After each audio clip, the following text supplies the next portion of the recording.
Hola, buenas tardes. Nosotros somos alumnos del CBT 179 y estamos aquí con la licenciada Diana Berenice Franco Castro, que nos hablará sobre la pensión alimenticia.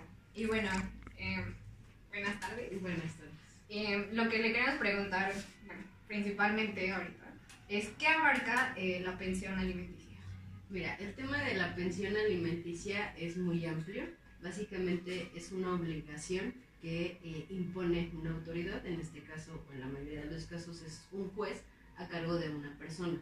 Te abarca diversos aspectos. El sustento, como es la alimentación, tal cual, la parte del vestido y calzado, habitación, asistencia médica, educación. En algunos casos te abarca también el pago de los gastos durante el embarazo.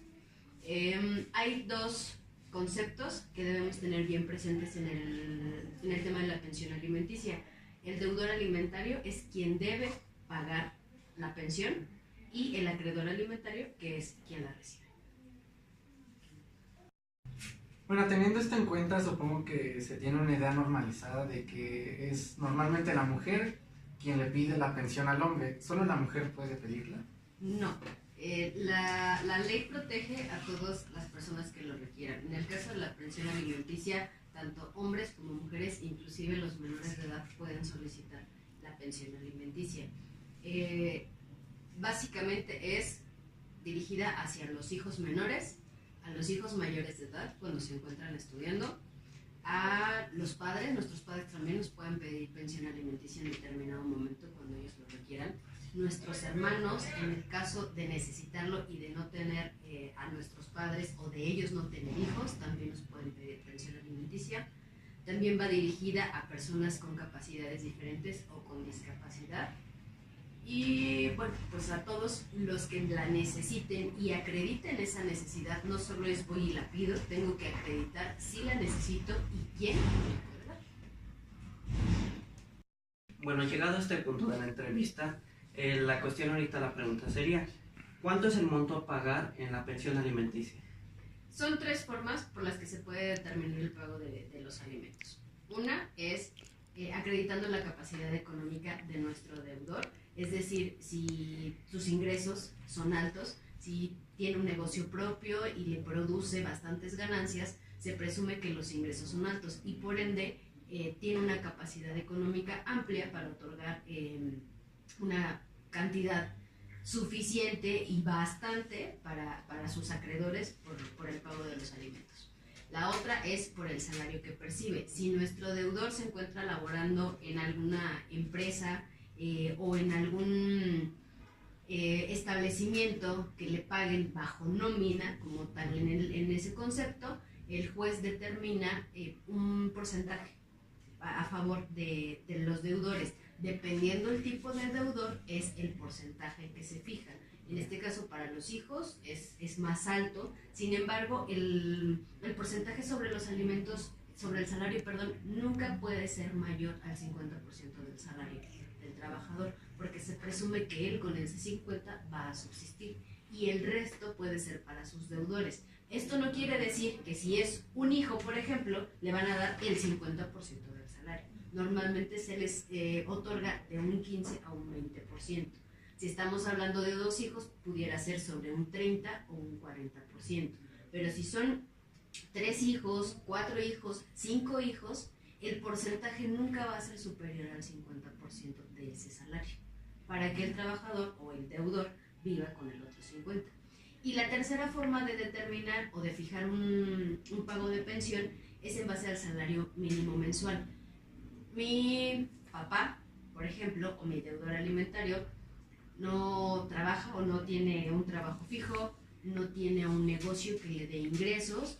El juez me va a fijar el monto del salario mínimo mensual, que asciende más o menos a 3,121 pesos por el pago de los alimentos. Si soy hija única o si somos 4 hermanos y aún así mi papá no le podemos acreditar que él perciba dinero, esos 3,000 pesos nos serán suficientes para para los alimentos como pensión alimenticia. Aquí aunque parezca que es poco, antes era menos. Antes el salario mínimo era menor, en años atrás, pero también el pago de la pensión era sobre la mitad del salario mínimo. Si en el 2011, por ejemplo, el salario mínimo mensual ascendía a 1.500, los acreedores alimentarios tenían que vivir con 750 pesos. Entonces, haciendo esa comparación de años atrás a lo que es actualmente, es bastante considerable la cantidad que podemos obtener como pensión alimenticia. Gracias por tu respuesta. ¿Hay que estar casado para poder demandar alimentos aun cuando se tiene un hijo en común? No es requisito estar casados, basta con que ambos padres hayan acudido a registrar al niño, o en su defecto también hay una acción que se llama reconocimiento de paternidad, que es cuando solo la mamá reconoce al niño y le pide al papá que le reconozca para que por consiguiente también le pueda otorgar el pago de los alimentos. Ok, ¿y uno puede pedir a los alimentos después de un tiempo transcurrido? ¿Por el tiempo transcurrido? Sí, se llaman pensiones caídas, o así es como se les conoce.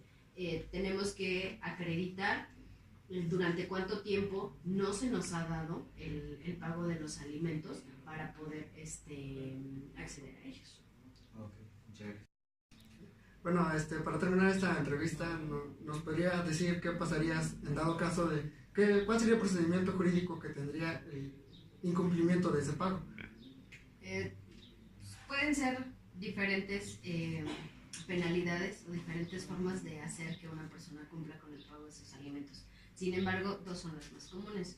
Una es que una persona cuente con bienes, con alguna casa, algún terreno, alguna propiedad como tal, que no pague los alimentos y entonces se procede a embargar. Hay que solicitarlo ante el juez. Ese embargo funge de dos formas. Una es para garantizar el pago de los alimentos durante 5 años. Yo, deudor, te estoy pagando constantemente, pero a mí el juez me va a requerir que yo garantice que siempre te voy a pagar los alimentos. Entonces se pueden embargar esos bienes ese bien, esa propiedad, y se garantiza durante 5 años. ¿Qué pasa si yo durante 2 meses ya no te di? Bueno, tú tienes una garantía. Esa garantía te va a servir para que en determinado momento puedas vender la propiedad y con eso puedas pagar los alimentos.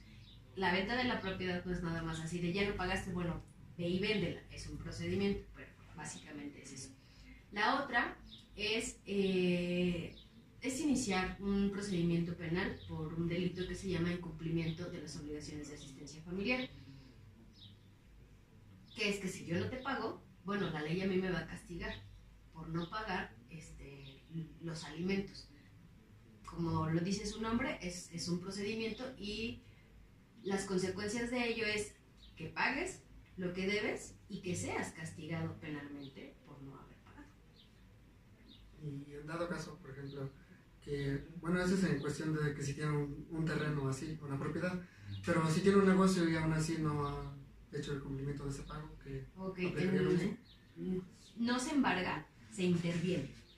La propiedad, el negocio se interviene. Pero si yo estoy acreditando que él tiene, o que mi deudor tiene esos ingresos a través de un negocio, voy a solicitarle al juez la intervención.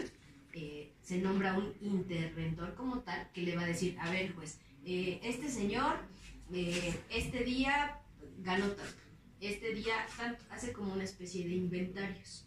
En esta semana él tuvo esto de ingresos, esto de egresos, esto fue lo que le quedó. Y entonces también se puede embargar el negocio para que se asegure el pago de tu pensión. Ese interventor va a fungir como un cajero. A ver, ya tú eres el dueño, esto es lo que percibiste, esto es lo que gastaste, esto es lo que se va a pensión alimenticia, esto es lo que te queda. Y entonces la pensión se deposita directamente en el juzgado y es una forma de garantizar. Y bueno, mencionó algo sobre unos 5 años después del incumplimiento que es de asistencia familiar.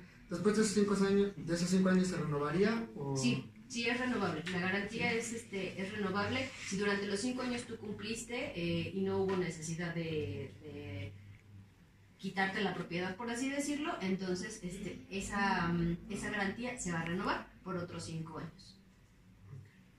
Bueno, pues eso sería todo. Ok.